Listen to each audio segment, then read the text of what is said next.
Next, a little bit about organ systems. Integumentary system. This includes our skin, hair, and nails. The function of the integumentary system is to protect us, body temperature regulation, and production of the precursor of vitamin D.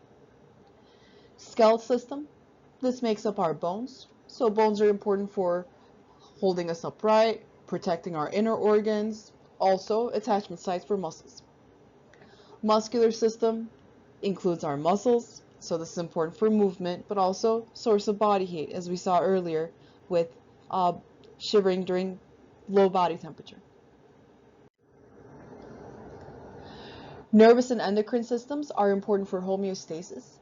Nervous system includes our brain, spinal cord, and nerves.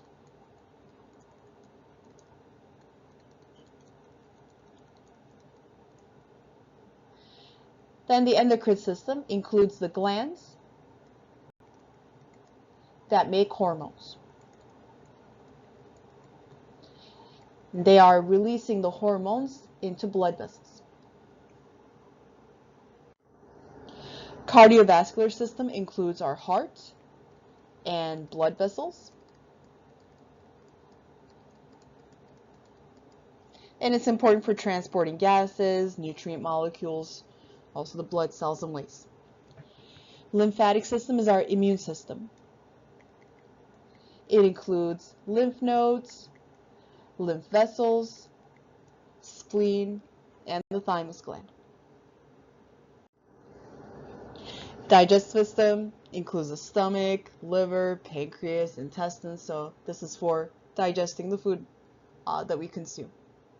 Respiratory system are lungs, trachea, for exchange of gases. Urinary system are kidneys, bladder, so this is for removing the waste from our body. Reproductive system, in the male it includes the testes, the different glands, and the ducts. In the female reproductive system, the uterus, ovaries, and the tubes.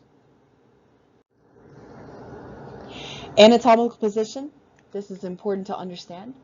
Whenever we describe the body, we have to describe it in the anatomical position.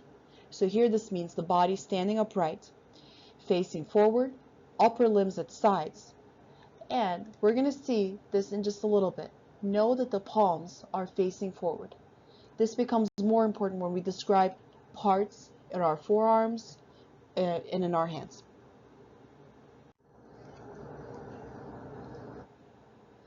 Next in this chapter are the directional terms.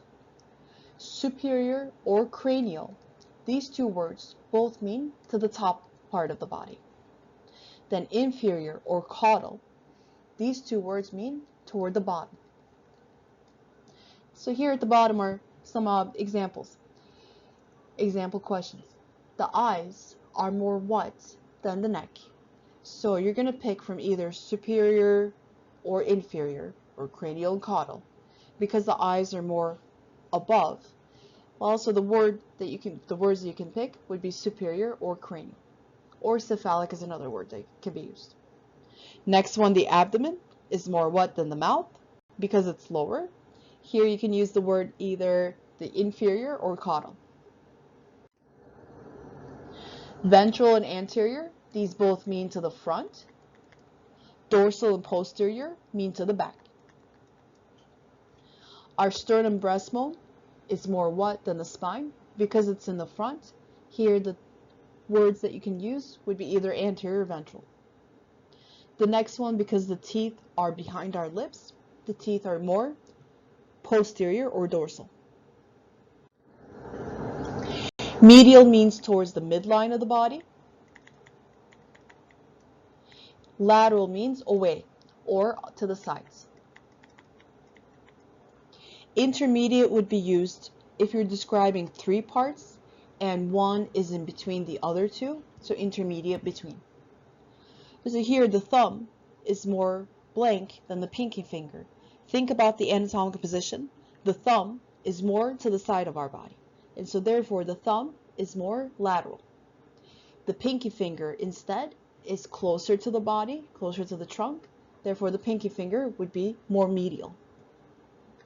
Next question, the nose is more what than the ears? The nose is more in the middle, towards the midline, so therefore it's more medial. Proximal and distal are used for arms and legs. Proximal refers to more towards the beginning or the start of arm or leg. Distal means towards the end.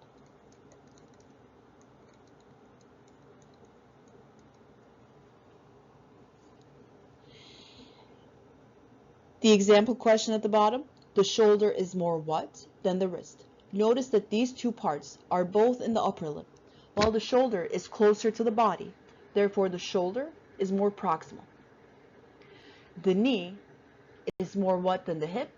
The knee is away from us, so the knee is more distal. Superficial or external means towards the surface of our body. Deep meaning more towards the inside or internal. Because the skin covers our body, the skin is more superficial. With the next question, because our muscles cover our bones are deeper or more internal to muscles.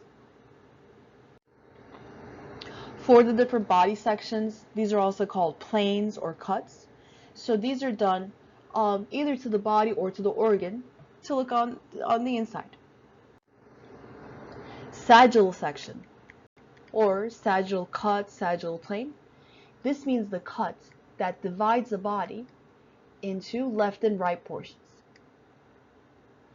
But so these left and right portions resulting from the cut may not be equal. Versus mid-sagittal or median. This would be if the body or an organ is cut into equal left and right portions. Next one, transverse or horizontal section. This cuts into superior and inferior parts, so meaning this is cutting across, and this can be at any level. And the next one, coronal or frontal. So this would be a cut that divides into anterior and posterior portions. And here's an example showing how the brain can be cut in these different sections so that we can see inside of it.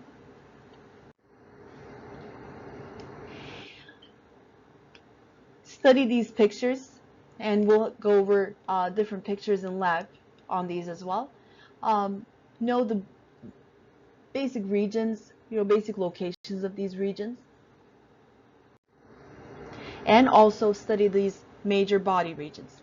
We're going to hear these words a lot this semester and also in A&P2. So it's important to understand what these different regions refer to.